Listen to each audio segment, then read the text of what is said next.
Good morning, everyone. This is Jeffy Kennedy, author of Epic Fantasy Romance. I'm here with my first cup of coffee. Delicious. Today is Monday, October 2nd. Here we are in October. And it's starting to look autumnal behind me, I notice. So, weather is very cool here. We actually got some rain, which is great. And I had a good weekend, and I've got some additional thoughts for you all on concentration.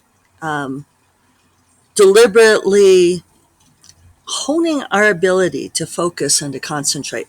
And I talked about this on Friday some because I saw the interesting Instagram reel from the author, and that's all on Friday's post. I won't recapitulate. But I've been thinking a lot about the ways in which we have to deliberately build focus, build our ability to concentrate, especially in the world that we live in, which is a world of myriad distractions. And I touched on this some on Friday, so I won't go into it completely again. But I do think it's worth thinking about that we live in an attention economy where getting our attention is something that companies are paying huge amounts of money to get. And so when our attention is a huge commodity like that, uh, you choosing what you want to put your attention on becomes expensive also, right? When you have got, uh, I was trying to think of a company I wanted to pick on.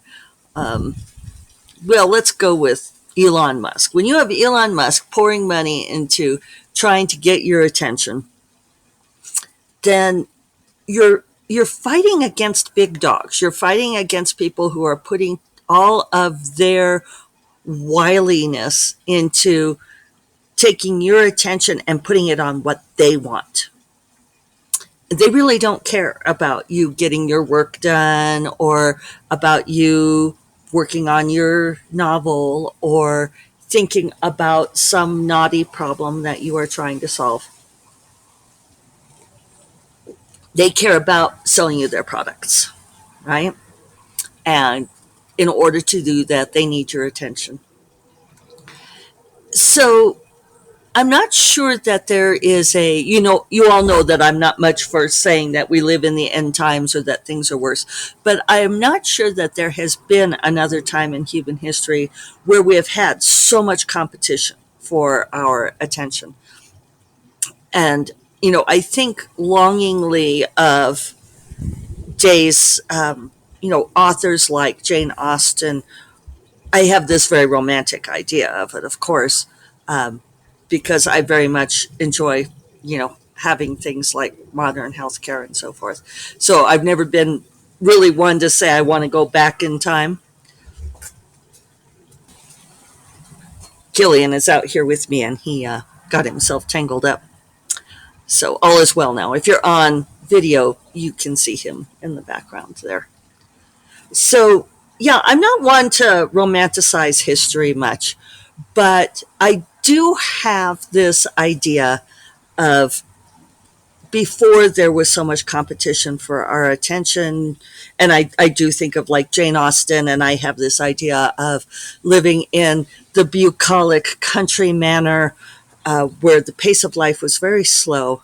And they still had servants to handle the daily stuff, but there was this time and this quiet that allowed for long periods of concentration. And I think that it's unfortunate that we don't have that. However, we can recreate it. It's entirely within our power to recreate that. And as someone who remembers the world before the internet, I remember the piece of that. Um, and certainly the world before smartphones. Uh, and I don't know if I told you all, but I was very amused at myself because I was going on my morning walk, and I wanted to keep track of the time. But I really didn't want to take my phone with me because I didn't want to run the risk that I would be, like look at it, or that I would maybe get messages, or that I would feel like I needed to respond to. I wanted to be able to think about the book I was working on. And and I was thinking, like, oh, if only there was a way for me to keep track of time without having to take my smartphone. It was like, oh yeah, I even have one of those devices. It's called a watch. Of course, I do not have a battery in it, but it is funny how we become so accustomed to having these devices, which are, of course, huge conveniences. I love having my smartphone, but it does begin to occupy space, like gas. It expands to fill available space and more, when you have like the Elon Musks of the world reaching through that device to like nibble at your attention. Come buy my stuff, come pay attention to me, and follow my political agenda. That's how they sound too. Attempted jailbreak over the wall there. The prison walls. So the point is that we do have opportunities to recreate that kind of atmosphere, right? I essentially live in a bucolic country manor with, if not actual servants, many modern conveniences to handle the various chores, right? I did laundry this weekend, and it took all day to run all the loads of laundry, but I wasn't like out there over the wash tub scrubbing. And I could do things in between. So I talked a little bit on Friday about how Dorinda and I had been discussing, like having our phones near us as we write, and the temptation as soon as we come to a slow point to pick up the phone and check it, right? It's habitual. It's like it's the rat with the cheese, right? The rat presses the lever and gets a piece of cheese, and you get a little dopamine rush. And if the writing is not giving you the dopamine rush, if you pick up the phone, you might see a fun thing that then does give you that little rush. And believe me, they know this, right? That's I hate to be all conspiracy theory on you, but they've really grown to capitalize on this because they know that we, are basically monkeys who pull the lever and are delighted by getting the little bell or whistle or what have you. So, so the key is to find ways to create that environment. Like me thinking about, oh, I could take a watch on my walk instead of my phone, right?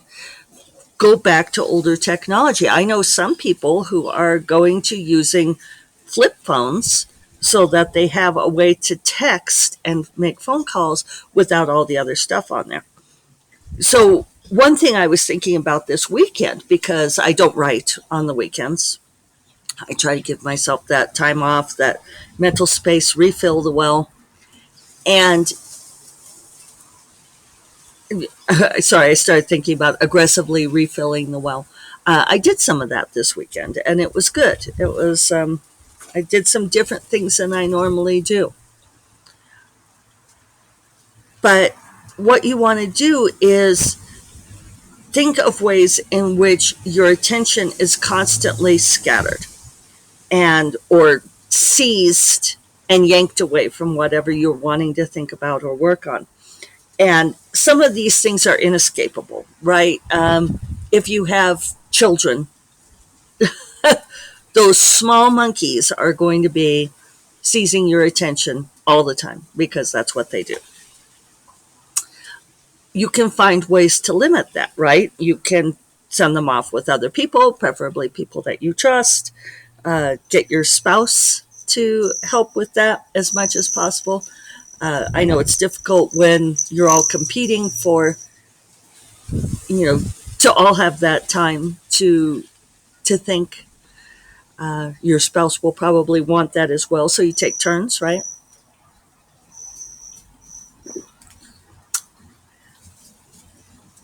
But other ways that you can do this, and one that I was really thinking about this weekend, is reading.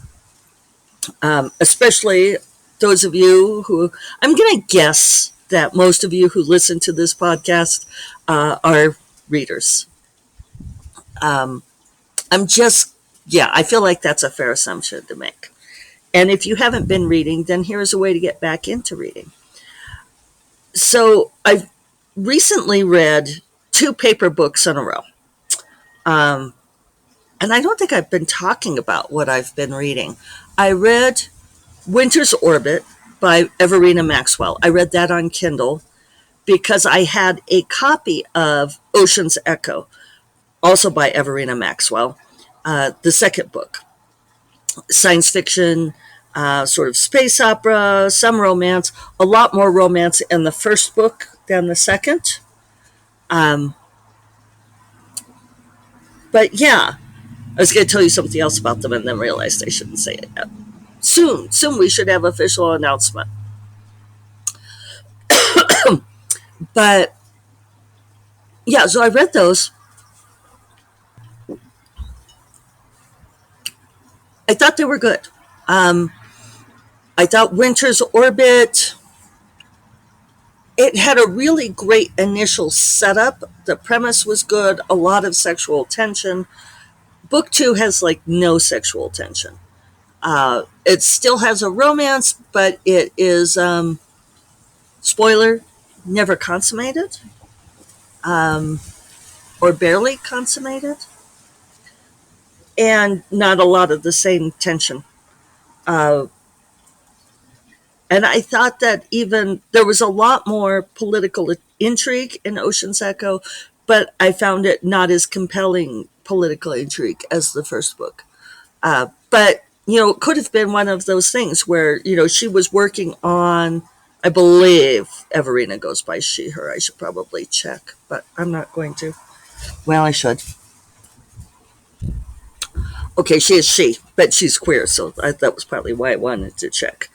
Um, so anyway, I think she spent lot of time working on that first book, and sometimes, I think from reading the notes that she had the second book ready, and she may have like massaged it into the world. But the second book is very much separate from the first book, other than a few overlaps in the universe. There's not a lot in common. So I read those two books. And then I also read, I started Ocean's Echo, decided I wanted to read the first book, even though I didn't need to. Read that on Kindle, went back, finished Ocean's Echo on paper. And I promise I have a point here. Then I read Untethered Sky by Fonda Lee, which is a new novella by Fonda, that was also on paper because Mary Robinette gave it to me while she was here. And I really liked Untethered Sky. It's interesting because Fonda has always written very long epic novels up to this point. So I found, which actually I bounced off of. I tried reading Jade City and I didn't love it. I should maybe try to go back to it, because I did very much enjoy her writing in this novella, sorry. Uh, and I think that it picked up more quickly, and so that worked for me. But then, ironically, I ended up thinking it could have been a longer story, just because, and maybe she'll write more in the world. The So it's really cool because it's based around the idea of rocks, ROC, rock, um, the mythical bird, and that these people train to use rocks as a falconer would any kind of raptor, and they use them to hunt manticores.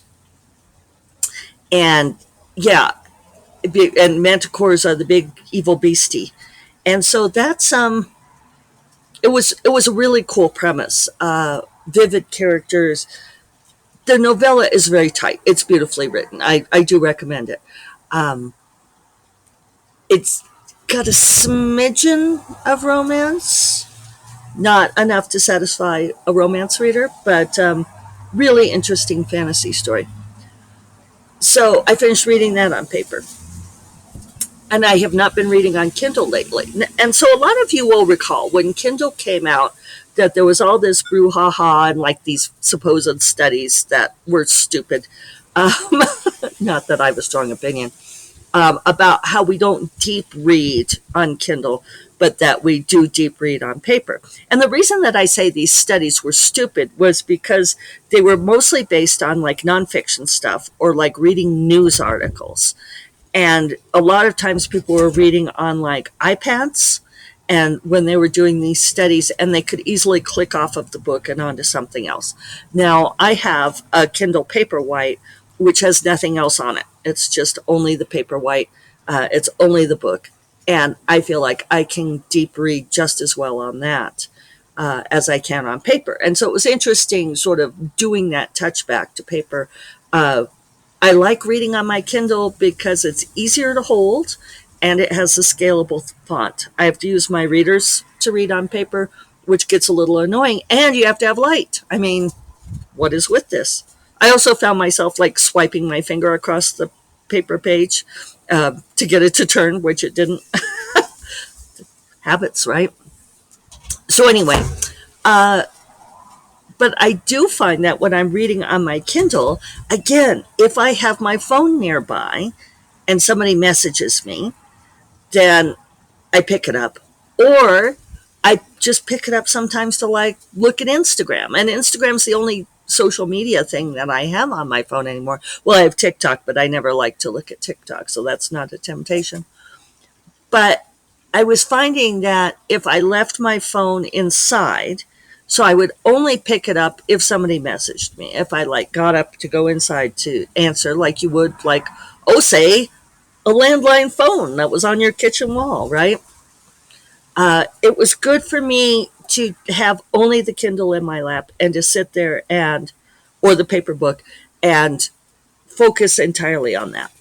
And I think that that's really the key is that building longer periods of concentration. So I think we've all been hearing about for a long time this whole idea of, like we have an attention span of 3 minutes or 2 minutes or whatever the hell it is now. I'm trying to clean up my language uh, for YouTube. And we can. It is within our ability to build it up longer. And I find that if I build up my reading concentration, that this also builds up my writing concentration. So on Friday, I did do the thing where I silenced my phone. I worked for a solid hour. I had a really good hour, a very productive one. And I think this is what we need to do. I think that we need to recreate the bucolic country manor where all we hear is birdsong, whatever we need to do in order to do that, to create periods of concentration. And I think that it works to build up to this gradually. And I would encourage you all to try this and tell me what you find out. But, don't try to do too much at a time, right? Don't exhaust yourself. But, try just reading for 10 minutes straight, set a timer or something like that. And don't allow your attention to move off of what you're reading for that amount of time and build it up to longer and longer. I think that this is a really productive way of doing things, and it's what I'm going to be doing. Likewise, I think some of that scattered attention can be manifest in the inability to make decisions, like even tiny decisions. And I think one way to get around that is to make very small decisions, uh, ones that are not meaningful, but like deliberately train yourself. Just work on, like, oh, okay, um, I've put two grapes before me because the grapes are all falling. And one of them I'm going to throw over the wall and one I'm going to throw into the garden, and make that choice and do it. And then it just helps build that ability. So let me know what you think. I am going to go get to work. I hope you all have a fantastic week. I hope that you are able to get some good focus, right? And I will talk to you all on Friday. You all take care. Bye bye.